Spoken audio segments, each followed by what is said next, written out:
Hi, I'm Craig with ApplianceVideo.com. Today, we'll be taking a look at the upper convection fan motor on the Samsung gas oven.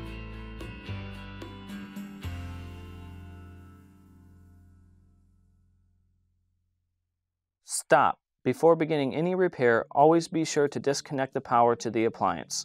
It is also recommended to test the outlet for the proper voltage. Remember to also turn off the gas.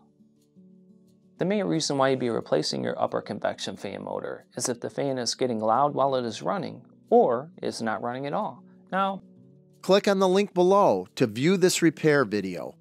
ApplianceVideo.com guides you step by step, giving you the confidence to avoid recalls and callbacks, also saving time on repairs.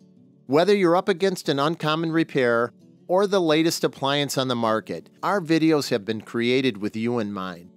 Our growing library of videos have been produced using our factory-certified technicians who have extensive infield experience over the past 30 years.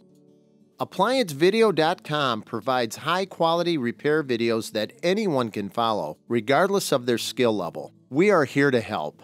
Click on the link below to view this repair video, and let us help you do it right the first time.